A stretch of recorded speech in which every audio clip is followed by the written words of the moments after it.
yes, whatever you do, make sure it does have an excellent thought to it.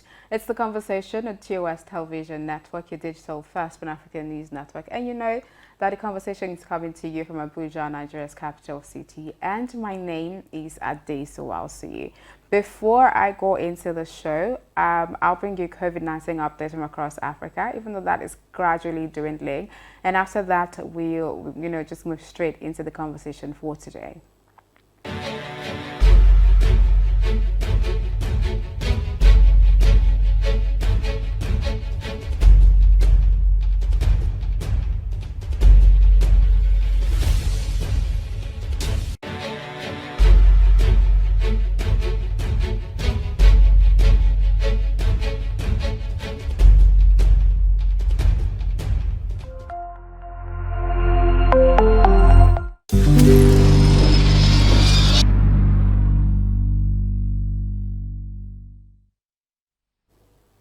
You're still here on The Conversation on TOSTV Network. As I always say, you have to be a part of the community, so you follow us across all social media platforms. That's TOSTV Network on Facebook, Twitter, Instagram. The channel to subscribe to on YouTube is TOSTV Network, and stream our website, www.tostvnetwork.com, for news, stories, and happenings from across the world.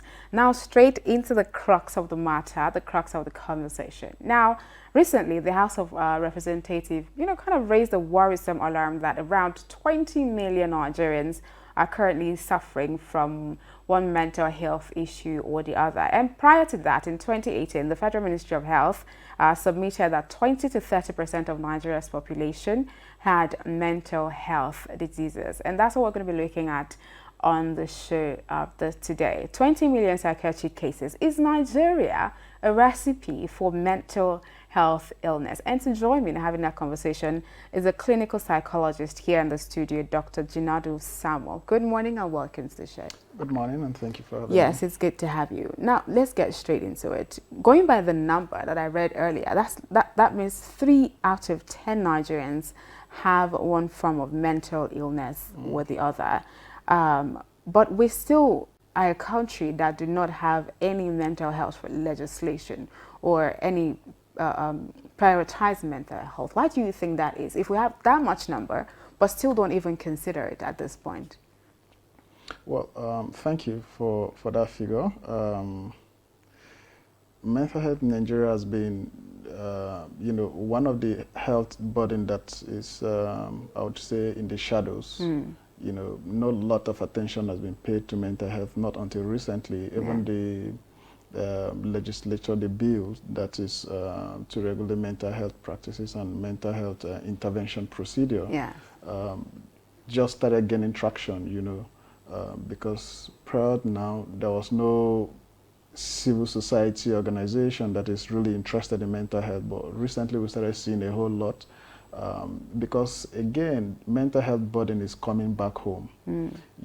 If you look at that figure, I just say that there is rarely any individual in Nigeria that is not directly affected or indirectly affected with mental health diseases. Be it psychoactive substance use, be it mood disorder, depression, anxiety, bipolar, schizophrenia. It's either you have someone directly related to you, or you yourself is dealing with, or a family member or someone is dealing with mental health disorder. So don't just look at the frank one that is, in the hospital for treatment. There are so many people who have mental health diseases that, it's not been diagnosed. But if you look at their behavior, if you look at their thought pattern and their emotional regulation, you would understand that there is a whole lot of mental health burden that we're dealing with. So that is one thing that is affecting, the legislator. Looking at the fact that, a lot of these individuals started realizing that individuals that they know personally, is now coming down with frank mental health conditions, and there is no structured intervention or national policy to say how these people should be managed. Like I say, it's just something that is in the shelf. Nobody's really interested because the stigma, the shame, and the whole discriminatory practices that is associated with mental health issues. Nobody wants to talk about it. Nobody wants to relate with it. But by the time it starts affecting individuals that you know closely, of course you would want to do something. So I think that is why we're seeing that, you know, recently there's a whole lot of noise and a whole lot of, you know, attention being thrown to mental health. Okay, let's talk about Nigeria as a country. I do know that Nigeria is one of the largest economies in the world, including, I think, the largest economy in Africa. Yeah. But I think I saw a report where they said it's 12th in the world when it comes to the number of suicide rates, suicidal rates that is experienced globally. Being a clinical psychologist, would you say that the state of the country at any point in time, or would you say Nigeria is actually, you know, a recipe, or just being Nigerian is enough to mess with your mental health, or to have somebody come there? Because I know a lot of persons, like when you go on social media, people say just being Nigerian is enough to drive you crazy. And I hear that all the time. And then seeing these numbers and these statistics, do you think that Nigeria is a recipe for mental health disorder? Well, you know, people will tell you that Nigerians are very resilient. Yes. You know, but that statement alone is very loaded. What does it mean to be resilient? There can't be resilient without distress. And resilience is not something that you simulate. So for somebody to say Nigerian is very resilient, an average Nigerian is very resilient, that means that an average Nigerian is dealing with a lot and is showing that virtue called resilience. Yeah. So if you look at the psychosocial dynamics playing out in Nigeria, you would understand that there's so many stressors, be it financial. Recently, we're dealing with a whole lot of security. We're dealing with a whole lot of trauma. There's so much happening in Nigeria that, you know, you would want to have evidence to that statement that is Nigeria a recipe for mental health diseases. But again, we have this spirituality, in quote, that seems to help us, you know, explain certain realities that we deal with that we don't understand. You know, an average Nigerian is very spiritual, be it Christian, Muslim, or traditional, very spiritual. So that spirituality serves as a buffer. I'm not saying that, you know, spirituality equates mental health. Yeah, because I was actually going to ask you that, because I know a lot of persons have said that, oh, mental health issues are more spiritual than it's physical. No. They corroborate each other. They support each other. Yeah. You know, mental health. So now the cause of mental health is multifaceted. But broadly speaking, we divide them into three, and we call them biopsychosocial. There are the biological predisposition, something like genetic factors. And mind you, if I say genetics, I'm not saying that because your relative or your father, your mother have mental health issues means you're going to have. No. Okay. It only means that there is high tendency if you don't, you know, manage yourself very well. Okay. You can break down with mental health issues. So it doesn't. It's not a causation in any way.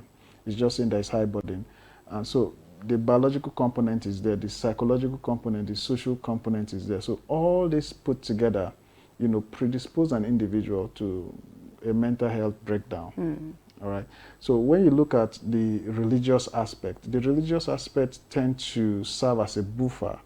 So when we are working with people who have mental health distress, of course, religiosity is very important. The closer you get to your creator, the more you tend to understand certain, or you tend to attribute meaning to certain experiences you have that really doesn't make sense to you, and it tends to give you that assurance that all will be well. So you're not very anxious, you're not very, you know, distressed as an individual who doesn't have any religious, you know, inclination. So, I mean, studies have shown that anyway. So that religiosity tends to kind of provide a buffer, a cover for some of Nigerians. But being a Nigerian is quite difficult. Yeah, I do know. Yeah, it's quite. Trust me. But there's also one figure that I find very disturbing. It's the number of psychiatrists that we have in Nigeria. I think they said 120 to just 20 million Nigerians. Isn't that very depressing in its own? That even though we have this number of people that have mental health disorders, diseases, but we don't even have enough persons to cater to them. So again, part of the reasons why mental health issues seems to be on the rise in Nigeria is the fact that two things: inadequate manpower and poor budgetary allocation. So on the budgetary allocation, you need finance to create awareness, to help people understand the early warning signs to mental health breakdown so that they're able to access help early. So that is not done because there is, poor budgetary allocation. There's no money to carry out awareness campaign and all that. Now, for the manpower aspect, we are dealing with huge gap when it comes to manpower. Trained psychiatrists, trained clinical psychologists, trained medical social workers that are meant to, put heads together to manage this distress. The few we have are also moving out of the country. Yes. So imagine the ones that we have that is grossly inadequate. Now a lot of them are moving out of the country because the working environment is not really very conducive. Yeah. There's no support. There's no tools to work with, so it becomes very disturbing to see that as the psychosocial pressure is increasing, the manpower to deal with the consequence of the psychosocial pressure, they're also exiting. So they're not leaving these individuals to deal with the pressure of this mental health burden almost alone. Yeah. So there's burnout, there's fatigue, there's poor follow-up care because you have so much clients to deal with that attention to each client is very minimal, so that you can reach so many people. So it's just a whole lot that we deal with in the mental health sector in Nigeria. Okay, before we wrap up quickly, what can we begin to do as a country and as a people towards improving the state of our mental health?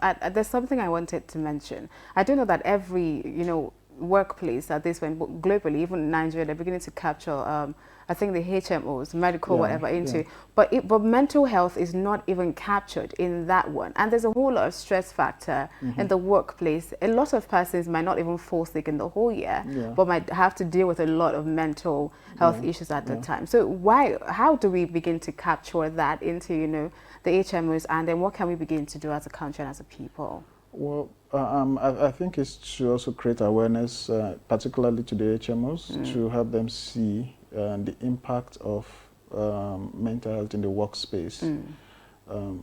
Mental health in the workspace is quite interesting. That's what we refer to as presenteeism. So you go to work because you don't want to lose your job, but you're not able to work because you're dealing with mental health issues. So you're just present, but you're not working.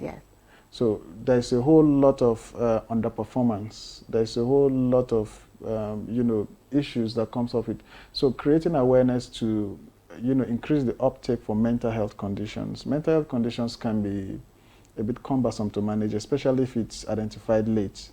All right, so it's a bit cumbersome to manage because the individual will need to be in treatment for a period of time. But if it is identified early, it becomes very easy to deal with. So that awareness is very key. All right, and destigmatizing mental illness. Mental illness is not spiritual. It's not village people chasing anybody. It's not demonic possession. It's not saying that you are weak in character or you're a bad person. It is mental illness. It's a medical condition. It can happen to anybody. Kidnapping is rampant in the country. If someone is kidnapped, the family goes through trauma, raising ransom, and the person who is also kidnapped goes through trauma dealing with the kidnappers. So by the time this whole issue is over, how do you expect these individuals to function in a society that's not supportive? So there's a whole lot that we need to do. Also, alongside destigmatizing mental illness, is empathy. When the narrative we use when we are talking about mental illness needs to be toned down. There's a whole lot of, so people are ashamed to even talk about their health issues. I mean, I'm not ashamed to say if I have malaria. I treated malaria last week or 2 weeks ago. I'm not ashamed to talk about it, but if it is me going to see my psychiatrist, then I'm ashamed to talk about it because everybody will look at me as something is wrong with that guy. It shouldn't be. It shouldn't be. So the conversation around mental illness should be, toned down. Should be more supportive. Because it can happen to anybody. It can be anybody, and people are dealing with so much that they're not able to talk about. And the more they're not able to talk about it, the more it's eating them inside. And before you know, the suicide, very risky decisions, and it's coming up. So I think institutions the National Orientation Agency has their work cut out for them when it comes to mental illness. You know, a lot of awareness needs to be done. The spiritual institution has a lot to do when it comes to, you know, helping the congregants see that mental illness is not a demonic possession. It's an illness that you need treatment for. You can do your prayers, but you need medication, you need therapy, you need intervention, you know, and this would help because other countries that have done this, is better for them. The individuals who have mental illness have been able to reintegrate back to the society and become functional. And we can achieve that too. Okay, all right. Thank you so much for sharing your thoughts with me on the conversation this morning. Thank you so very much. Thank you. Thank you for staying with me up until this time on the conversation. Don't forget, I'll be back here same time tomorrow. But before then, follow TOSTV Network across all social media platforms. That's TOSTV Network on Facebook, Twitter, Instagram. The channel to subscribe to on YouTube is TOSTV Network. And of course, stream our website, www.tostvnetwork.com for news, stories and happenings from across the world. My name is Adesu. I'll see you. Please join me again tomorrow.